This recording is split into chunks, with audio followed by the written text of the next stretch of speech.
Xin chào mọi người, mình là Duy. Sau một khoảng thời gian làm chúa, xây dựng khu tự trị và vẽ lại thành công bản đồ thế giới. Vì cuộc sống trên nó quá nhàm chán nên mình đã quyết định xuống hạ giới chơi một chuyến. Nhưng mà thế đéo nào, mình mới đi được có 2 bước chân mình lại vấp cỏ. Trượt chân vào thế giới của tựa game này, Moonlighter 2. Và mình đã mất tận hơn 15 tiếng đồng hồ để thoát khỏi cái hố mình vừa mới rớt xuống. Trò chơi này đúng là một nơi nguy hiểm, mặc dù nó mới chỉ ra bản demo. Hả? Moonlighter 2 là phần 2 của tựa game cùng tên. Sau sự kiện diễn ra tại phần 1, nhân vật chính cùng với gia đình đã bị đuổi khỏi quê hương, vô tình rơi vào một cánh cổng lạ và bị dịch chuyển đến thành phố có tên là Chetla. Với hoàn cảnh trên răng dưới bẹn, không có một lựa chọn nào khác, mình bắt buộc phải thuê một cửa hàng nhỏ ở đây và chui vào hầm ngục để chinh chiến. Chinh chiến hầm ngục nguy hiểm, đánh bại những kẻ thù đánh đá, thu thập di vật cùng với nhiều cổ vật giá trị và đem chúng về cửa hàng. Sáng làm mạo hiểm giả, tối về làm thương nhân chính là công việc hàng ngày của mình. Trong video này, mình sẽ tóm tắt phần 1 trong hành trình 100 ngày từ ăn xin trên răng dưới bẹn trở thành đại gia giàu sang phú quý trong Moonlighter 2. Trước khi vào video, mọi người đừng quên để lại cho mình một like và một subscribe. Điều đó thật sự sẽ giúp ích cho mình rất nhiều. Và nếu như video này được 5.000 like thì mình sẽ làm phần 2 của tựa game này ngay sau khi nó ra mắt phiên bản chính thức trong mùa hè năm nay. Cảm ơn mọi người rất nhiều. Trước khi vào video, mình muốn giới thiệu đến các bạn một tựa game siêu hấp dẫn Vice City, thiên đường thế giới mở trên mobile. Nếu như bạn đang tìm kiếm một tựa game nơi mà bạn có thể sống một cuộc đời thứ hai thì đây chính là lựa chọn hoàn hảo cho bạn. Bạn có thể nhập vai vào bất kỳ ai, là một bác thợ mỏ, một anh tiểu phu, một anh cảnh sát chính nghĩa, hay thậm chí là một đại tướng trong quân đội, hay là một ông trùm mafia cầm đầu cả thành phố. Thế giới trong Vice City rộng lớn, tự do và không giới hạn. Bạn muốn làm gì, trở thành ai, hoàn toàn là do bạn quyết định. Với đồ họa 3D mượt mà, bản đồ rộng lớn và hàng chục hoạt động hấp dẫn, từ bắn súng, lái xe đến các nhiệm vụ sinh tồn, Vice City mang đến một cảm giác tự do và cuốn hút. Bạn là kẻ sống sót theo luật riêng hay là muốn leo lên đỉnh của một thế giới ngầm, tất cả chỉ bắt đầu bằng một cú chạm. Không chỉ vậy, nhân dịp mùa hè này, nếu như mọi người tham gia Vice City và nhập mã G sẽ nhận được rất nhiều phần thưởng hấp dẫn, bao gồm 50.000 xu, một skin nhân vật độc quyền và hơn hết là một chiếc siêu xe BMW bản giới hạn. Còn chần chừ gì nữa mà không trải nghiệm ngay Vice City trên CH Play và App Store. Mọi thông tin chi tiết mình sẽ để ở phần mô tả nhé mọi người. Giờ thì chúc mọi người xem video vui vẻ. Ngày không, bắt đầu của hành trình là câu chuyện bi thương của cuộc đời mình cùng với gia đình. Mọi chuyện bắt đầu khi quê hương của mình, nơi mà mình sinh ra và lớn lên, bỗng nhiên xuất hiện những căn hầm ngục nguy hiểm. Mặc dù những hầm ngục đó đem lại giá trị kinh tế rất lớn cho những người dám thử thách nó, và ước mơ của mình từ nhỏ là trở thành một mạo hiểm giả giàu sang phú quý. Và sự thật là mình đã thành công khi chinh phục được những căn hầm ngục nguy hiểm đó. Nhưng trái lại với sự giàu sang phú quý, một tai ương lại ập đến với quê hương của mình. Một thế lực bóng tối đã phá vỡ cánh cửa không gian, khiến cho những con quái vật ở bên trong hầm ngục tràn ra ngoài. Sức người có hạn, 1 đánh 10 còn đánh lại, chứ 1 đánh 100 thì thắng thế đéo nào nổi. Không còn lựa chọn nào khác, mình cùng gia đình buộc phải lên đường đến một nơi khác. Nhưng mà bao nhiêu nơi không đến, thế đéo nào bước qua cánh cửa bên kia lại là khu tự trị. Và đây chính là cảnh mở đầu của người đàn ông bạc đời. Cút mẹ mày đi. Vừa mới bắt đầu trò chơi, mình đã bị một bà cô với màu da đỏ như cà chua ném thẳng vào hầm ngục với lý do là chậm trả tiền nhà. Mọi chuyện nó không có gì đáng nói, nếu như mình mới chỉ ở đó được có 2 ngày. Thế đéo nào mới có 2 ngày, ngủ còn chưa ấm giường, tay còn chưa kịp bắt con sóc đã bị lôi cổ vào hầm ngục kiếm cơm. Đã vậy mình còn bị con lợn cà chua kia sấy liên tục. Sau khi đứng chôn chân nghe chửi thay hát, thậm chí đống bụi trên người của mình đã bị con lợn kia thổi bay hết, không còn một tí nào cả. Mình được ném trong một chiếc ba lô trống rỗng. Từ giờ mình phải tự thân kiếm cơm trong ngục nguy hiểm. Đã vậy trên người của mình chả có cái mẹ gì cả, mà thật sự mình phải khám phá hầm ngục với một cái cây chổi quét nhà. Mọi người nghe không nhầm đâu, thật sự là mình đã phải cầm cái chổi này để chinh phục hầm ngục. Ảo thật đấy. Cũng may là giai đoạn đầu game khá dễ thở, chủ yếu là game hướng dẫn mình cách di chuyển và làm quen với địa hình của game. Tiếp đó là đến cơ chế chiến đấu thì mình sẽ sử dụng chuột để tấn công. Với cái chổi này thì nó sẽ hoạt động như một cây giáo. Với mỗi đòn đánh thứ 3 sẽ là đòn tấn công sát thương lớn. Đi được 3 bước chân thì mình bắt gặp được đám slam, lũ quái vật yếu nhất ở trong hầm ngục. Với cây chổi nhau nhà trên tay cùng với kỹ năng né đòn như con kẹt thì mình đã dễ dàng giải quyết hết đám slam và chỉ mất đúng 10% máu. Sau khi hoàn thành căn phòng đầu tiên thì mình sẽ nhận được phần thưởng thông qua chiếc giường ở cuối căn phòng. Bên trong đó sẽ có các vật phẩm đặc trưng của hầm ngục. Tùy vào nhân phẩm của mình sẽ nhận được những vật phẩm có giá trị to nhỏ khác nhau, và đây cũng chính là nguồn thu nhập chính của mình ở trong trò chơi. Trong chiếc giường này mình nhận được 2 vật phẩm loại thường, một quả cát giá 20 xu và một chiếc vỏ ốc cũ giá 50 xu. Vừa lút xong đồ thì một giọng nói bí ẩn bỗng vang vọng trong tâm trí của mình. Này chàng thương nhân, mày có nghe thấy tao nói gì không? Chưa kịp đáp lại thì thằng khứa kia lại đi mất. Mình với vẻ mặt đần thối không hiểu chuyện gì đang diễn ra.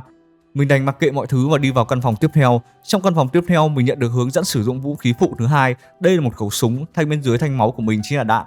Và thanh này sẽ hồi lại khi mình tấn công quái, mắc sẽ là 5 viên. Căn phòng thứ hai thì quái vẫn khá yếu, có thêm con quái vật dân sủ cầm súng, nhưng mà ăn đúng 3 vắt chổi của mình là con quái vật này đang xuất. Tính ra thì cái chổi này cũng khá mạnh. Mình thậm chí còn dùng cả chổi để đập một trong những con quái vật mạnh nhất ở trong hầm ngục, đó chính là con bọ cánh cứng. Con này máu rất trâu và đam cũng rất to. Tuy nhiên điểm yếu chí mạng của nó là sau khi máu nó tụt xuống còn một nửa thì nó sẽ rơi vào ngưỡng máu tử. Và mình có thể sử dụng ba lô để vụt bay nó đi. Đây cũng chính là một trong những cơ chế chiến đấu đặc biệt ở trong trò chơi, lợi dụng điểm yếu của quái vật để lấy lợi thế. Còn về đồ loot trong căn phòng này cũng khá ngon, một tấm bản đồ ma thuật giá 80 xu và một viên đá hắc diện thạch giá 100 xu. Mình tiếp tục di chuyển và giọng nói kỳ lạ kia lại vang vọng trong đầu của mình. Và có vẻ như thực thể đứng đằng sau giọng nói kia là một người tốt. Bởi vì trong căn phòng này mình được nó tặng một bình poison giúp hồi 20 máu. Chạy được 3 bước chân thì giọng nói bí ẩn kia lại vang vọng. Lần này nó cảnh báo mình rằng lũ quái vật đã bao vây trong hầm ngục và mình phải nhanh chóng vắt chân lên cổ mà chạy, nếu không thì mình sẽ thành cục thịt viên. Chỉ ngay sau khoảng khắc đó, hàng loạt đòn tấn công của lũ quái vật lao thẳng vào người mình vắt chân lên cổ chạy thục mạng với haki quan sát hàng Trung Quốc. Mới chạy được có 3 bước chân mình rớt mẹ xuống vực. Cũng may là không mất quá nhiều máu. Chưa dừng lại ở đó, chạy được thêm một đoạn nữa mình lại vấp cỏ, quên chưa gia hạn gói haki quan sát Pỉ thế là mình lại rớt thêm phát nữa. Cũng may là quá tam thì ba bận. Lần thứ ba mình may mắn chạy đến được điểm cuối cùng, lụng thành công item khởi đầu cuối cùng là một chiếc vòng cổ giúp cho mình tele về nhà. Chỉ cần bấm ly nút B, sau khoảng thời gian sẽ có một cánh cổng mở ra và kéo mình quay trở lại thị trấn. Mình an toàn để chuyển về thị trấn Chetla. Hành trình trở thành người giàu nhất thị trấn và phá đảo Moonlighter 2 của mình chính thức bắt đầu từ đây.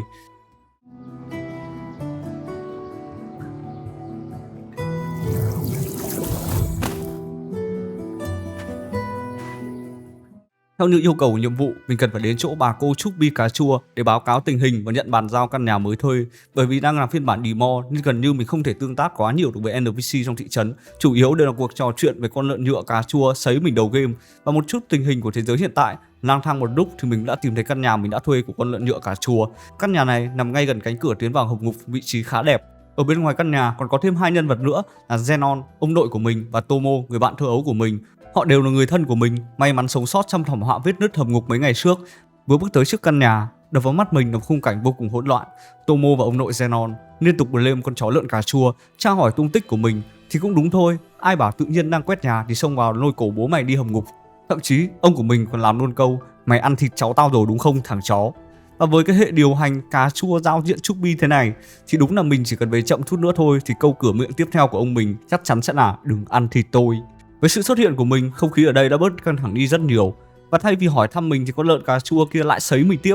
Nếu hiểu chuyển sinh kiểu gì dẫm phải con lợn nhựa này nghe chửi thay cơm. Tiếp đó mình nhận nhiệm vụ tiếp theo là đi vào cửa hàng để bắt đầu công việc kinh doanh. Và đây cũng chính là công việc đem lại nguồn thu nhập chính cho mình. Bước vào bên trong căn nhà là một không gian vô cùng rộng rãi. Mặc dù cũ kỹ nhưng nó lại vô cùng sạch sẽ. Và người đã dọn dẹp căn nhà này suốt 2 ngày chính là mình. Sau vài ba câu nói chuyện thì mình nhận được 4 vật phẩm từ Tomo và ông nội. Việc cần làm tiếp theo là đặt đống đồ đó lên kệ và bắt đầu công việc buôn bán. Vật phẩm đầu tiên là một chiếc mắt kính vỡ, giá của nó là 25 xu. Sau khi hoàn thành giao dịch bán vật phẩm trước mắt kính, mình đã mở khóa được lá bùa thương nhân đầu tiên. Lá bùa này có tên là bút và mình sẽ gọi là phiếu xanh. Đây là một trong hai lá bùa mà mình sẽ sử dụng khi giao dịch với khách hàng. Phiếu xanh sẽ tăng cho vật phẩm một lượng vàng nhất định, giúp tăng giá trị của vật phẩm dựa trên giá cố định. Như ở đây, vật phẩm giá của nó là 25 xu. Sau khi mình sử dụng thẻ xanh sẽ giúp cho mình tăng 50 xu thì giá của vật phẩm đã tăng lên 75 xu. Tiếp đó là cuốn sách cũ, mình cũng sử dụng phiếu xanh giúp tăng giá trị của vật phẩm thêm 50 xu. Và cuốn sách cũ đã bán được với giá là 100 xu. Hoàn thành hai giao dịch, mình đã mở khóa được lá bùa thứ hai tên là Charm. Mình sẽ gọi đây là phiếu hồng. Đây là lá bùa giúp cho mình tăng giá trị của vật phẩm theo phần trăm dựa trên giá trị gốc của vật phẩm đó. Với cấp độ khởi đầu, mình sẽ tăng được 25% giá trị của vật phẩm khi mình sử dụng lá bùa này. Ở đây mình có một chiếc túi cũ, giá gốc của nó là 300 xu. Nếu như mình sử dụng phiếu xanh thì mình chỉ được tăng có 50 xu, khóa hồi lông. Theo vào đó, nếu như mình sử dụng phiếu hồng, mình lại được nhận tới 75 xu. Và mình đã hoàn thành giao dịch này với giá là 375 xu. Tóm tắt lại hai lá bùa thương nhân thì phiếu xanh giúp tăng giá trị cố định của vật phẩm, phù hợp với những vật phẩm có giá trị thấp khoảng dưới 250 xu, hoặc là sử dụng để làm nền giúp tăng giá trị cho phiếu hồng. Còn về phiếu hồng thì giúp tăng giá trị của vật phẩm theo phần trăm, phù hợp với những vật phẩm có giá trị cao khoảng trên 250 xu. Sau khi hoàn thành một khóa học để trở thành một gian thương, không, ý mình là một thương nhân chính thức. Giờ thì mình cần phải bắt đầu thương vụ đầu tiên với đống vật phẩm mà mình đã lút được ở trong hầm ngục. Cả 4 vật phẩm đều là vật phẩm loại thường. Đầu tiên là một tấm bản đồ với giá là 80 xu, thứ hai là một quả cát với giá 20 xu, thứ ba là một viên khắc diện thạch với giá là 100 xu, và cuối cùng là chiếc vỏ ốc cũ với giá là 50 xu. Đặt xong hết đống vật phẩm, mình cần chạy ra cửa bấm vào chiếc chìa khóa để mở cửa bán hàng. Mình cũng được con lợn nhựa cà chua tặng một con robot hỗ trợ bán hàng, tên của nó là Kepper. Và trước khi bắt đầu bán hàng, mình sẽ được chọn một trong 3 kỹ năng thương nhân. Hiện tại chỉ có những vật phẩm giá trị nhỏ nên mình sẽ sử dụng kỹ năng đầu tiên, giúp cho mình tăng giá trị của phiếu xanh thêm 25 xu. Vừa mới mở cửa hàng đã có khách hàng đầu tiên hỏi mua vỏ ốc của mình. Để tăng thêm giá trị của vật phẩm này, mình sẽ sử dụng một phiếu xanh. Với kỹ năng đã chọn trước đó, giá trị của vật phẩm đã được tăng lên 75 xu. Mình bán được với giá là 125 xu. Đến vật phẩm thứ hai thì cũng tương tự, mình bán được giá là 175 xu. Vừa bán được hai vật phẩm chưa kịp vui mừng thì bỗng nhiên một dòng thông báo hiện lên, một thằng nào đó đã nhảy lên cửa hàng của bạn. Thỉnh thoảng khi NPC bước vào cửa hàng, chúng nó sẽ vứt rác ra cửa hàng của mình và mình sẽ phải dọn hết đống bừa bộn mà tụi nó gây ra, bởi vì mình là thằng duy nhất trong thế giới này có cái chổi. Chắc mình cũng là thằng đầu tiên và là thằng duy nhất trong thế giới này cầm chổi đi đánh hầm ngục. Và sau khi mình dọn dẹp xong đống rác, mình sẽ nhận được một vật phẩm có tên là Voucher Block. Đây là vật phẩm siêu hữu dụng, mai mốt mình sẽ sử dụng cho mọi người xem. Giao dịch tiếp theo là một quả cáp với phiếu xanh, giá bán của nó là 95 xu. Còn vật phẩm cuối cùng mình chưa vội bán và mình sẽ chọn một trong 3 kỹ năng thương nhân tiếp theo để tối ưu hóa lợi nhuận bán hàng ngày hôm nay. Và mình sẽ chọn kỹ năng thứ hai giúp tăng thêm 200 xu cho phiếu xanh vào giao dịch tiếp theo. Cùng với kỹ năng đã chọn trước đó, vật phẩm cuối cùng mình đã tăng được giá lên tới 275 xu bằng phiếu xanh và bán được giá là 355 xu. Vậy là sau một ngày dài mệt mỏi, mình đã kiếm được 1325 xu. Tất cả mọi người cũng chào tạm biệt mình và xách mông đi về. Mình chợp mắt đến tối và lên đường tìm Tomo. Trong cuộc trò chuyện nhỏ, mình đã biết được đại khái tình hình hiện tại. Một con quái vật tên là Moloch đã xé nát cánh cổng và xâm chiếm toàn bộ quê hương của Will. Vì không địch lại được sức mạnh của tên quái vật đó, bọn họ buộc phải từ bỏ quê hương để chạy trốn. Cuối cùng lưu vong tới thị trấn này. Nhưng chưa nói chuyện được bao lâu thì bỗng nhiên một giọng nói bí ẩn kia lại vang vọng trong tâm trí của mình. Nhưng mà lần này nó như đấm thẳng vào đầu của mình. Đầu mình đau như búa bổ. Hai tay mình gượng sức bám chặt vào lan can. Làn gió du dương thổi nhẹ mái tóc trắng, bỗng nhiên khung cảnh chợp tắt, một khung cảnh khác hiện lên.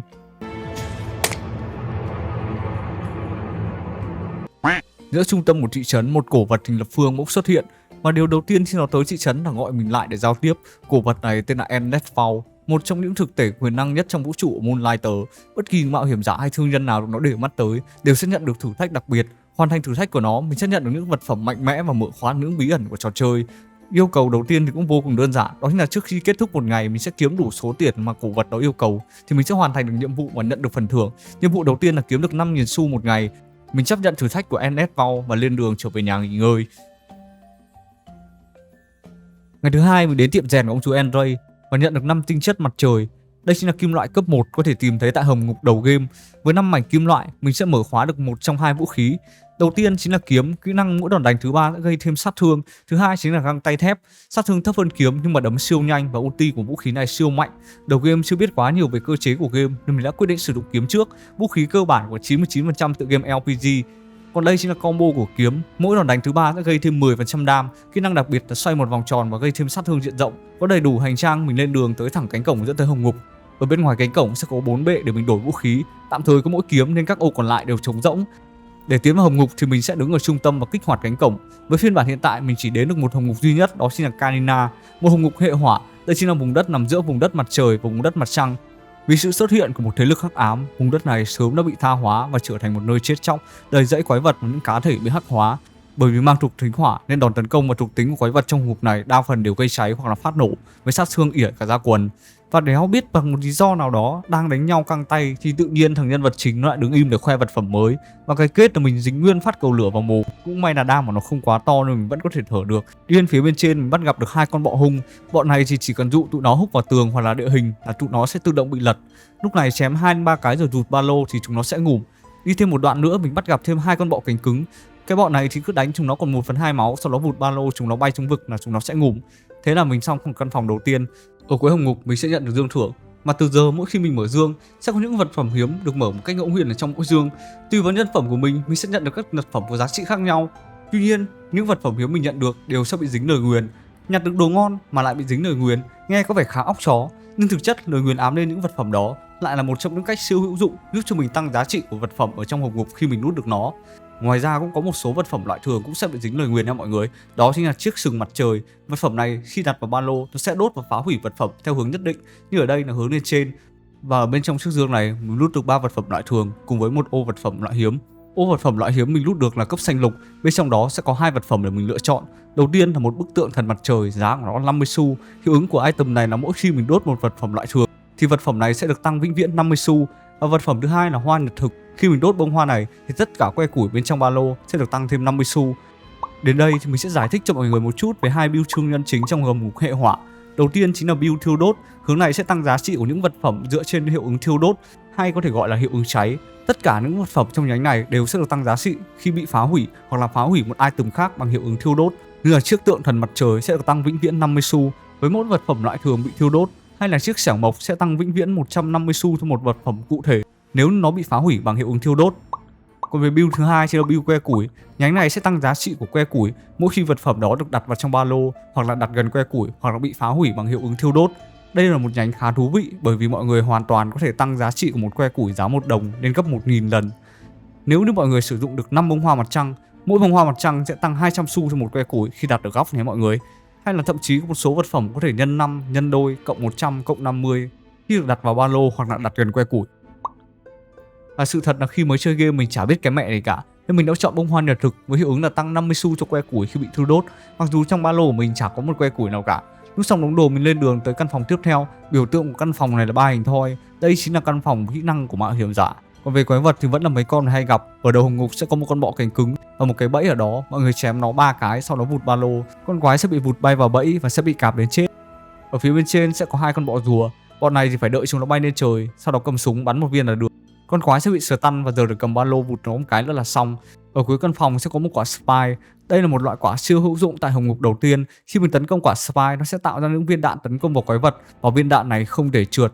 Loanh quanh một hồi mình cũng đã tiễn hết nút quái vật về với suối vàng. Quả spy còn mấy viên mình đập nốt. Phá hủy quả spy mình sẽ nhận được tinh thể mặt trời. Hoàn thành căn phòng sẽ mở khóa bệ kỹ năng mạo hiểm giả. Tại đây mình sẽ được chọn một trong 3 kỹ năng. Tùy vào nhân phẩm của mình sẽ nhận được những kỹ năng có độ hiếm khác nhau. 3 kỹ năng ở đây, một cái là tăng chí mạng và sát thương chí mạng, 2 cái còn lại là tăng và búp cho quả spy. Mình sẽ chọn kỹ năng đầu tiên, tăng chí mạng và sát thương chí mạng. Căn phòng tiếp theo mình chọn là căn phòng thứ 3 với biểu tượng là màu tím. Căn phòng này sẽ có tỷ lệ nhận được đồ hiếm màu tím. Để dọn dẹp được căn phòng này thì mình mất khá nhiều máu, một phần là bởi vì chưa quen hitbox của lũ quái, thành ra là mình ăn đòn thay cơm. Mình mất một bình máu và đã clear thành công được căn phòng này. Hơi xui là mình không nhận được vật phẩm màu tím và thay vào đó mình nhận được 2 vật phẩm màu xanh. Đầu tiên là chiếc nhẫn mặt trăng với hiệu ứng là nhận được xu, ngay trong lần tiếp theo mình đốt cháy một vật phẩm thông dương. Và vật phẩm thứ hai là hoa mặt trăng, giúp cho mình tăng 200 xu cho que củi khi đặt ở góc của kho đồ. Mình đã chọn hoa mặt trăng nhưng mà bằng một cách siêu óc chó nào đó, thay vì đặt hẳn vào góc của kho đồ, mình đã đặt ở vị trí này và cái kết là mình nhận được cái lịt. Căn phòng tiếp theo là căn phòng của chị gái phù thủy Eris. Nói chuyện với chị gái này mình sẽ được nhận một trong 3 kỹ năng huyền thoại của mạo hiểm giả. Hơi xui là toàn kỹ năng nhánh spy cùng với vũ khí tầm xa. Mình đành ngậm ngùi chọn kỹ năng số 3 giúp cho mình nhân đôi lượng đạn spy tạo ra. Mình tiếp tục lên đường chinh chiến căn phòng tiếp theo. Mình đã chọn kỹ năng spy nên thay vì cố gắng tiếp cận lũ quái vật, mình sẽ lợi dụng những quả spy để clear lũ quái vật cho nhanh. Và căn phòng mình vừa mới clear là căn phòng kỹ năng. Lần này là 3 kỹ năng quả spy, mình sẽ chọn cái đầu tiên, đạn spy sẽ gây cháy cho kẻ địch và tăng thêm 10% đan. Đến căn phòng tiếp theo ở trung tâm có một quả spy. Ngay phase 1 mình đã chém thẳng vào đó. Đạn spy sau khi được búp với sát thương rất lớn và mình đã dễ dàng clear được phase 1. Tuy nhiên sang đến phase 2 thì mình đã mắc sai lầm, liên tục ăn đấm và không một cách nào khác mình đành phải tele về nhà. Đen đủi hơn nữa là những vật phẩm dính đầy nguyền mình vẫn chưa kịp sử dụng, thế là mình đã mất trắng tất cả. Mình đành ngậm ngùi quay trở lại thị trấn. Trước khi mở cửa hàng, mình ghé qua chỗ của chị Eris. Đây là người sẽ giúp cho mình mở khóa và nâng cấp những kỹ năng phụ trợ. Mình sử dụng 1000 xu cùng với 5 slam để nâng cấp slot bình máu lên 2. Mới nâng cấp còn lại là tăng máu tối đa, tăng chất lượng bình hồi phục và mở thêm một cổng kỹ năng trong hồng ngục thì mình vẫn chưa đủ nguyên liệu để mình mở khóa. Tiếp đó là qua chỗ bác thợ rèn mở khóa vũ khí nắm đấm thép với giá là 5 tinh thể mặt trời. Và đây cũng chính là đòn tấn công của tay đấm, đam bé hơn kiếm nhưng mà đấm siêu nhanh. Khi mình tấn công liên tục trong vòng 2 giây sẽ sạc đầy ulti. Bật ulti là đấm siêu mạnh và gần như là khóa luôn mục tiêu. Tiếp theo là đến phần bán đồ ngày hôm nay mình rút được ở trong hồng ngục. Khởi đầu mình sẽ đặt những vật phẩm có giá trị thấp vào trước, đợi đến khi chọn đủ kỹ năng thương nhân rồi thì mình sẽ bán những vật phẩm có giá trị cao. Làm như vậy mới dễ tối ưu hóa lợi nhuận và kiếm được nhiều tiền hơn. Mình cũng đặt một số vật phẩm giá 150 xu vào kệ đồ để phòng trường hợp có búp ngon thì mình sẽ dùng luôn. Giờ thì bắt đầu mở cửa thôi. Khởi đầu với 3 kỹ năng loại thường khá yếu, mình chọn cái số 1. Kỹ năng này sẽ giúp cho mình rút được một kỹ năng huyền thoại trong lần chọn kỹ năng thứ hai. Chọn xong thì NPC sẽ bắt đầu kéo vô cửa hàng shopping, nhưng mà thế đéo nào vừa mới mở cửa chưa bán đồng nào đã có thằng chó nào vào đây ỉa ngay một bãi ngay trước cửa quán của mình. Chẳng lẽ mình lại đuổi cụ nó về nhà. Và vừa quét xong bãi số 1 lại thêm một cái bãi nữa ở bên cạnh mới cay. Thôi chỉ coi như cộng 2 voucher vào túi vậy. Và vật phẩm đầu tiên mình bán được là chiếc sừng mặt trời với giá là 100 xu. Hoàn thành giao dịch này mình sẽ được chọn thêm một kỹ năng mới. Với kỹ năng trước đó đã chọn mình đã zone ra được một kỹ năng cấp huyền thoại, giúp cho mình cộng 1 ô để sử dụng phiếu tăng giá cho vật phẩm. Với kỹ năng này giờ mỗi giao dịch mình sẽ sử dụng được 2 phiếu tăng giá. Mình bán luôn cây hoa mặt trăng ép thêm 2 phiếu hồng, tăng giá trị của vật phẩm này lên 220 xu. Thật ra khúc này mình khá đần, đáng lẽ mình nên đợi đến cuối khi đã đủ kỹ năng thương nhân rồi thì mới lên bán. Thì coi như là một bài học vậy.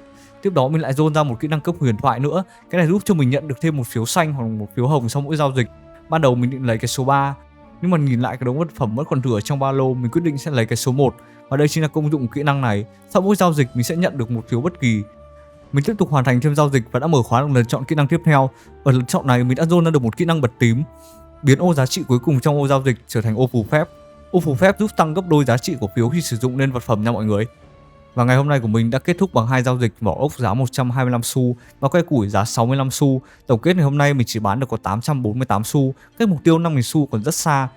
Vừa hoàn thành công việc buôn bán, ông nội, Tomo và con lợn cà chua lại tới. Bọn họ hướng dẫn mình sử dụng Kepper để thay đổi giao diện và nâng cấp cửa hàng. Về cơ bản thì cũng không có gì quá đặc sắc. Mỗi lần mình muốn nâng cấp hay là muốn thay đổi giao diện của cửa hàng, chỉ cần nói chuyện với Kepper là được.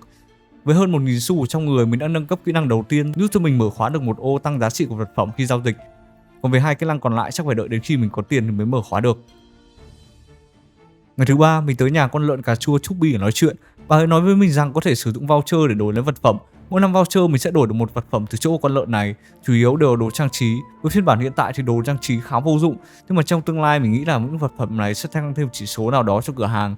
Nói chuyện xong thì mình cũng tranh thủ lượn lờ xung quanh thị trấn xem có gì hay không. Về cơ bản toàn bộ cửa hàng và NPC đều không có gì cả, chắc tại bản demo nên mới chỉ mở khóa được 1-2 chỗ nhất định. Mình thậm chí còn tìm được cả một cái ao của bọn thỏ đột biến trông hài phết. Không biết bọn này ăn có vị gì nhỉ. Mình cũng ghé qua chỗ em gái nuôi bọn này, cơ mà hiện tại vẫn chưa mở bán mấy cây. Tí nữa thì tối nay đỡ phải nghĩ xem nên ăn cái gì. Có vẻ như chả có gì ở thị trấn cả nên mình cũng đành phải tiến vào hầm ngục và tiếp tục thăm ngàn. Ngày hôm nay mình quyết định sử dụng găng tay thép để chiến đấu. Mở đầu khá suôn sẻ vì DPS của vũ khí này rất nhanh và mạnh. Tuy nhiên tầm đánh của nó rất ngắn và khả năng né đòn của thằng chủ kênh thì như con kẹt. Nên đánh được 10 hiệp thì mình ăn nguyên một cây gậy của con quái vật đi 2/3 cây máu. Và cái kết là chưa kịp bú máu thì mình lại đăng xuất. Mỗi lần đăng xuất ở bên trong hầm ngục thì mình sẽ mất khoảng 50% giá trị vật phẩm mình lút được. Khá là may là mới phòng đầu tiên mình đã ngủ nên mình chả lút được cái mẹ gì cả. Mình đổi lại kiếm và quay trở lại đánh lần thứ 2. Mình đã quen với hitbox của kiếm nên mình đã dễ dàng clear phòng đầu tiên. Đồ lút trong dương thì chả có gì đặc sắc cả. Có 2 chiếc sừng bị dính lời nguyền thiêu đốt, mình để tạm vào dương, tí nữa còn dùng đến. Còn về vật phẩm hiếm thì có 2 vật phẩm mới. Một là chiếc xẻng giúp tăng 150 xu cho vật phẩm bên cạnh khi nó bị phá hủy, và mình đã chọn vật phẩm này thay vì bông hoa nhật thực. Căn phòng tiếp theo là một căn phòng thử thách, trong đây có toàn bẫy, chả có con quái vật nào cả. Mình phải thật khéo léo thì mới vượt qua được hết đống bẫy đó. Sau khi lộn lách rách cả áo, mất 1/3 cây máu thì cuối cùng mình đã vượt qua được tất cả. Ở cuối cùng sẽ có bệ kỹ năng, mở ra mình dồn được 3 kỹ năng khá chán. Mình quyết định chọn cái ở giữa để tăng đam cho đạn Spy. Tiếp đó là nhờ lợi thế kỹ năng của Spy, mình đã dễ dàng clear được căn phòng thứ 3. Dương của căn phòng này thì là vật phẩm xanh khá ngon. Mình cũng nhận được thêm 3 vật phẩm loại thường ở bên dưới nữa. Mở vật phẩm loại hiếm thì mình nhận được 2 vật phẩm cấp xanh, hoa mặt trăng và phước lành mặt trăng. Nhưng mà mình lại thấy nó giống cái ấm hơn nên là mình sẽ gọi đây là cái ấm trà đó mọi người. Hiệu ứng của cái ấm này là khi đặt vào trong ba lô sẽ tăng 100 xu cho những que củi xung quanh. Và bằng một cách óc chó nào đó, thằng chủ kênh đã chọn cái ấm, mặc kệ trong ba lô chả có que củi nào cả, thế mà mình đã mất luôn cái hiệu ứng của vật phẩm cấp xanh. Căn phòng tiếp theo là phòng của chị Eris. Mình nhận được 3 kỹ năng cấp huyền thoại. Mình sẽ chọn kỹ năng ở giữa, giúp tăng sát thương của ulti thêm 30% và gây thêm hiệu ứng cháy. Để bật được ulti hay đòn tấn công đặc biệt thì mọi người chỉ cần đánh 2 lần sau đó bấm nút E là được. Nhờ tăng tiến thêm sức mạnh, mình đã dễ dàng clear được phòng tiếp theo. Đã vậy ở đây lại còn có tận 2 quả Spy đánh siêu dễ. Trong căn phòng này, mình đã nhận được kỹ năng mực xanh siêu mạnh, tăng sát thương cháy thêm 60% và kéo dài thời gian gây cháy. Đây là một trong những kỹ năng trong bộ combo gây cháy siêu mạnh, bao gồm gây cháy, phát nổ, hạt nhân. Chỉ một cách đơn giản là khi tấn công kẻ địch bị hiệu ứng gây cháy, đòn tấn công sẽ tạo ra một vụ nổ siêu mạnh. Sau vụ nổ đó, kẻ địch sẽ bị dính hiệu ứng hạt nhân, giảm giáp, liên tục bị gây sát thương chí mạng. Có thể nói là dồn sát thương đến tụt cả quần.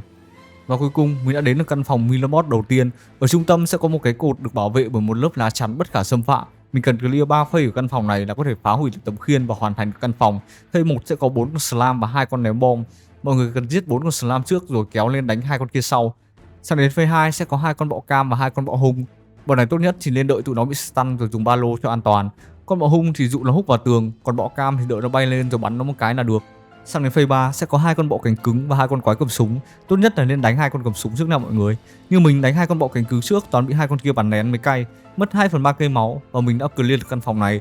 Bước cuối cùng là sử dụng ba lô để vụt đạn nhằm phá khiên. Cứ vụt 3 lần là cái khiên sẽ vỡ nha mọi người. Mình hoàn thành căn phòng và còn đúng 1 máu. Đổi lại thì đồ lút ở đây khá ngon, hơi đen là không có vật phẩm huyền thoại. Mình nhận được 4 vật phẩm loại thường, đồ hiếm màu xanh có 2 vật phẩm, một chiếc gương mặt trời giúp cho mình nhân bản vật phẩm phá hủy nó, và một chiếc huy hiệu mặt trăng tăng 50 xu cho tất cả que củi trong ba lô khi mình tele về nhà. Mình chọn cái gương vì trong ba lô của mình đang có khá nhiều vật phẩm gây cháy. Trong căn phòng tiếp theo mình đã tìm thấy bác thợ rèn. Ở đây mình được chọn một trong 3 kỹ năng huyền thoại nâng cấp vũ khí và có 2 kỹ năng siêu mạnh, đó là cái thứ 2 và cái thứ 3. Một cái là nhân đôi đòn đánh đặc biệt và ulti, cái còn lại là giảm combo xuống 2. Đồng nghĩa với mỗi đòn đánh thứ 2 của mình sẽ được tăng 40% sát thương, thậm chí là bật ulti chém vù vù. Mình chọn cái thứ 3 và chém thử, đúng như mình nghĩ, combo bây giờ siêu nhanh và mạnh. Cổ cái thằng nhân vật bây giờ còn đúng 1 máu, thế là lại phải xách dép đi về. Về đến nhà mình nhận thêm vật phẩm mới từ cửa hàng, một con thỏ biến dị. Con này kiểu dạng linh vật trong cửa hàng, mỗi lần mình vuốt ve nó mình sẽ nhận được một phiếu xanh. Mình đặt hết vật phẩm lên kệ và bắt đầu bán hàng. Ngày hôm nay bên cạnh việc quét nhà mình còn có thể lau cả vật phẩm, giúp tăng thêm giá trị của nó. Lau 3 lần tăng đâu đó khoảng 15% giá trị thì phải. Và tổng thu nhập ngày hôm nay của mình là 2.262 xu, khá ít do mình vẫn chưa tận dụng được lợi thế lời nguyền trong hầm ngục. Ngày 4 đến ngày 8 mình mở khóa 2 kỹ năng còn lại của Kepper, một kỹ năng tăng 5% giá trị của phiếu hồng và một kỹ năng tăng 15 xu cho phiếu xanh. Tổng chi phí để nâng cấp là 2.000 xu cho hai kỹ năng. Mục tiêu tiếp theo của mình là phải nhanh chóng hoàn thành KPI 5.000 xu một ngày để hoàn thành thử thách của cổ vật. Vẫn như mọi khi mình tiếp tục chinh chiến trong hầm ngục, rút kinh nghiệm từ nhiều lần óc chó từ trước. Bây giờ mình đã biết sử dụng lợi thế của quả Spy vì đạn bắn ra của nó siêu khỏe lại còn đạn đuổi. Không mất quá lâu mình đã dễ dàng dọn dẹp được 3 căn phòng đầu tiên. Đa phần những đồ khởi đầu mà mình lút được đều thiên về hướng thiêu đốt. Trải qua không biết bao nhiêu căn phòng nguy hiểm, mình còn lút được cả một vật phẩm cấp tím. Mình sẽ lấy cây sáo, vật phẩm này giúp cho mình tăng giá trị của que củi khi mình tele về nhà. Đúng như hiệu ứng của vật phẩm này, khi mình tele về nhà thì những que củi trong ba lô đã được tăng 150 xu. Tính ra là đang định chơi cho build thiêu đốt thì cuối cùng lại phải nhảy sang que củi. Và với kho đồ này, mình đã thu được hơn 3.200 xu, đống sừng nhặt 50 xu về toàn bán 150-200, còn que củi nhặt 1 đồng về bán tận 625 xu, đúng là toàn Phật sống và mua hàng. Vì vẫn chưa hoàn thành được mục tiêu 5.000 xu nên mình vẫn phải vắt xác vào hầm ngục. Mình thậm chí còn lút được một vật phẩm cấp tím mang thuộc tính gây cháy. Khi đặt vào ba lô, vật phẩm này sẽ đốt những vật phẩm trong một hàng và mỗi vật phẩm mà nó đốt được sẽ tăng giá trị của vật phẩm gốc thêm 100 xu. Mình đốt cả hàng và thu được thêm 300 xu. Mặc dù mình đã cố gắng kéo giá của item này lên hơn 1.000 nhưng tầm đó vẫn chưa đủ để hoàn thành mục tiêu 5.000 một ngày. Mấy que củi mình nhặt về có 1 đồng bán tận 300-400 mà vẫn không đủ mấy cây. Mình cũng tranh thủ đổi hết đống voucher ở chỗ con lợn cà chua. Mỗi 5 voucher mình sẽ nhận được một vật phẩm. Mình đổi hết đống voucher mình có và đã nhận được khá nhiều vật phẩm xịn xò. Nhưng về cơ bản tác dụng của nó chỉ có trang trí. Tiếp đó là đến mở khóa kỹ năng cuối cùng ở chỗ chị Eris, tạo ra một cánh cổng kỹ năng khi mình bước vào hầm ngục. Cánh cổng này sẽ cho phép mình chọn một trong 3 kỹ năng mạo hiểm giả trước khi mình tiến sâu vào hầm ngục. Sau mấy ngày cày cuốc không ngừng nghỉ, mình đã đủ tài nguyên để mở khóa áo giáp duy nhất trong phiên bản hiện tại, áo giáp bạo hung, giúp cho mình tăng 3% giá trị của vật phẩm trong dương với mỗi phòng mình hoàn thành mà không nhận một sát thương nào cả, kiểu no dam thì có thưởng như mọi người. Giờ thì mình trông chả khác đéo đi ăn cướp. Cả cái mũ trùm đầu game nó cũng tặng luôn thì chịu mẹ rồi. Con game chó đẻ này cuối cùng nó vẫn ngăn mình trở thành người lương thiện. Hay lắm nhà phát hành game. Cơ mà tính ra là cũng đúng.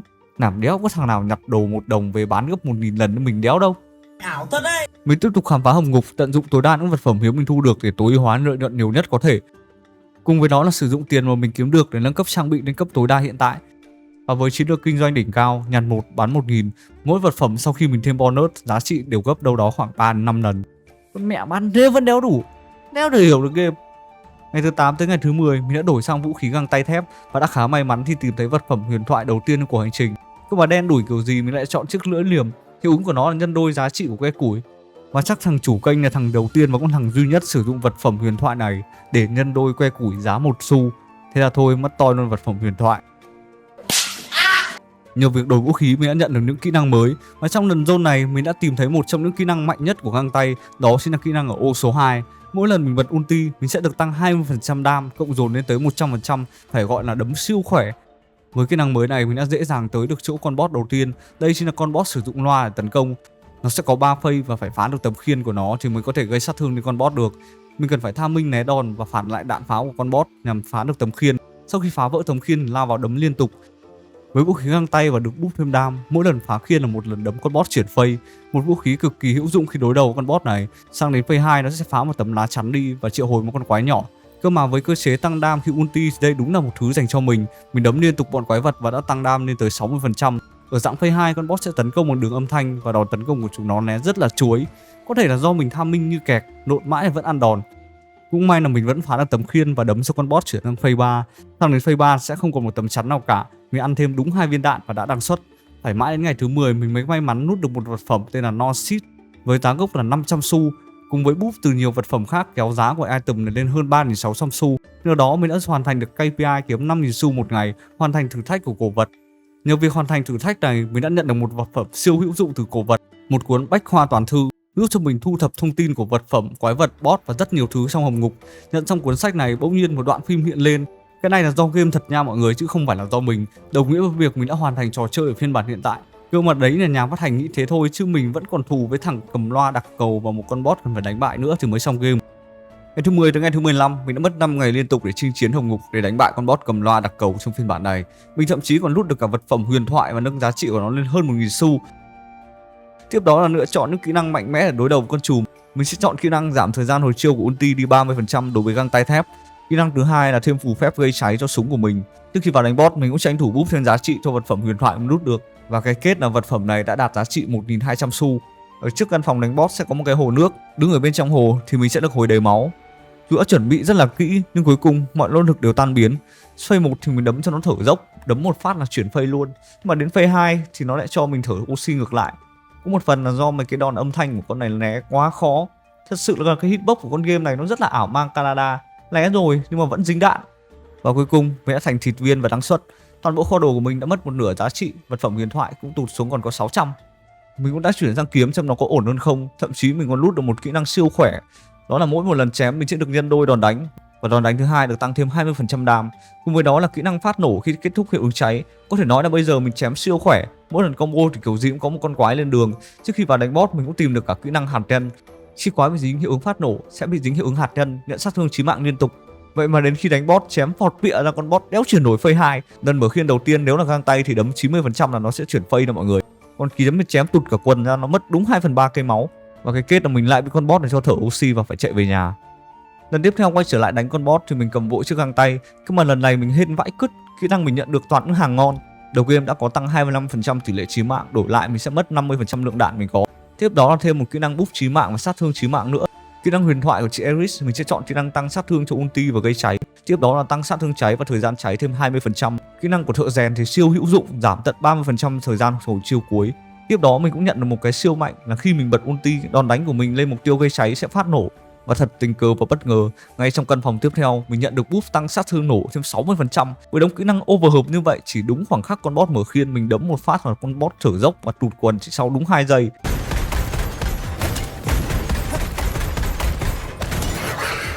Mặc dù mình đã đánh siêu mượt, đấm siêu mạnh nhưng cuối cùng con game chó đẻ này lại bảo bố đéo muốn cho mày thắng. Nó gạt giò mình một cách đéo ai ngờ tới.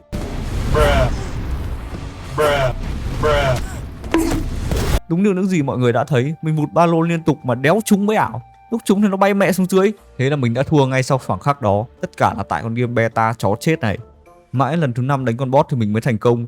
Lần này mình chỉ nhận được những kỹ năng cơ bản, tăng sát thương ulti thêm 30%, đòn đánh gây thêm hiệu ứng thiêu đốt và tăng tỷ lệ chí mạng thêm 25%. Và chỉ cần một combo đơn giản như vậy thôi. Mỗi lần mở khiên là mỗi một lần con boss chuyển phase. Mình đấm liên tục vào mồm con boss, máu nó tụt không nhanh nhưng so với tụt quần thì cũng 19-1-10. Ở dạng phase 2 cũng tương tự, cứ mở khiên là con boss bị đấm liên tục vào mồm và chuyển phase. Cuối cùng sau bao nhiêu nỗ lực mình đã đấm vỡ alo con chó lợn cầm loa.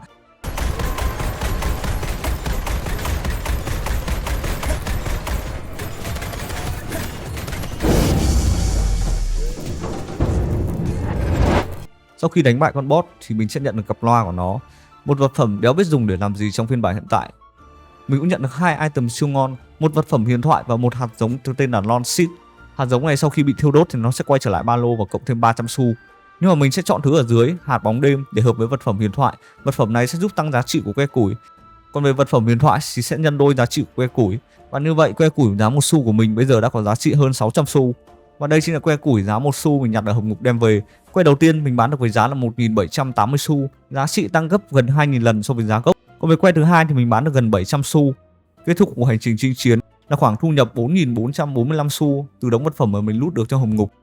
Ngày thứ 16 đến ngày thứ 20 mình đã chiến với con boss còn lại trong phiên bản hiện tại. Tên của con boss này là Senda, một trong những con boss thuộc hồng ngục thứ hai chưa được mở khóa. Mình sẽ mặc định mỗi một lần đánh boss sẽ tương đương với một ngày. Vì trong game khi đến được chỗ con boss thì cũng bằng một ngày đi hồng ngục. Mấy lần đầu đánh thì mình toàn thua liên tục bởi vì mình vẫn chưa biết chiêu của con boss. Về cơ bản con boss này sẽ có 2 phase. Phase 1 thì con boss chủ yếu sẽ tung chiêu ở giữa bản đồ hoặc bay sang hai bên trái phải để tung chiêu. Thỉnh thoảng sẽ có một số chiêu thức có thể sử dụng được ba lô để phản đòn. Xả chiêu xong thì con boss sẽ đứng ở giữa sàn và triệu hồi ra 2 quả cầu bay xung quanh. Giờ thì chỉ cần đứng gần nó chém 3 cái rồi lộn ra đằng sau là được. Mất 1/3 cây máu thì con boss sẽ chuyển sang phase 2 và cắt sàn thành hình tròn. Đồng thời rơi vào trạng thái bất tử khi ở trên không. Khi con boss đáp xuống đất thì mọi người sẽ có đủ thời gian để chém 2 combo của kiếm. Tiếp đó đến tiết mục né chiêu khi con boss gấp play thành ông ngưỡng. Nói chung là con boss này khá dễ đánh nếu như tham minh chuẩn. Nhưng mà cuối cùng thì mình vẫn thua bởi vì hết đạn. Mình bắn con boss gần cúc rồi thì hết mẹ đạn. Và cái kết là mình đã bị con boss cho thành cục thịt xay. Lần tiếp theo đánh boss thì mình đã thuộc hết chiều của con boss. Ngay đầu vào con boss đã bật 2 cái lốc xoáy. Kiểu này thì siêu dễ đánh, chỉ cần đứng gần chém liên tục 3-4 cái rồi lộn ra đằng sau là được. Mọi người cứ chém liên tục như vậy, máu nó chỉ cần rút xuống còn 1/3, nó sẽ chuyển sang phase 2. Vẫn như kịch bản cũ, sau khi chuyển phase 2, con boss sẽ cắt sàn nhà và bất tử khi ở trên không. Giờ chỉ cần né chiêu đợi đến khi con boss hạ xuống. Sau khi con boss hạ xuống sẽ có khoảng nghỉ đủ để dồn 2 combo của kiếm. Đánh xong 2 combo của kiếm, con boss sẽ lại bay lên trời tiếp. Và lần này thì nó sẽ xả thêm mấy cái phi tiêu. Sau khi né xong một cái phi tiêu thì con boss sẽ hạ xuống thêm một lần nữa. Và mình sẽ lại có đủ tham để dồn thêm 2 combo của kiếm nữa. Tiếp đó là con boss lại cosplay thành ông ngưỡng xả chiêu liên tục. Cơ mà cái chiêu thức này siêu dễ né, mọi người chỉ chạy một vòng tròn nó sẽ né được hết. Cuối cùng thì sau bao nhiêu nỗ lực, mình đã đập thành công con boss cuối cùng của Moonlighter 2 trong phiên bản hiện tại, chính thức phá đảo 100% game. Đến đây thì mình đã hoàn thành 100% tựa game này trong phiên bản hiện tại. Và nếu mọi người thực sự thích tựa game này thì đừng quên để lại cho mình một like và một subscribe. Cũng đừng quên bấm thêm cả cái chuông để không bỏ lỡ bất kỳ thông báo nào của kênh nhé. Và như mình đã hứa, nếu đủ 5.000 like, mình sẽ phá đảo phiên bản chính thức của Moonlighter 2 sẽ ra mắt trong mùa hè năm nay. Và video đến đây là kết thúc rồi. Cảm ơn mọi người đã quan tâm theo dõi. Hẹn gặp lại mọi người trong video tiếp theo của mình và chúc mọi người một ngày tốt lành. Goodbye.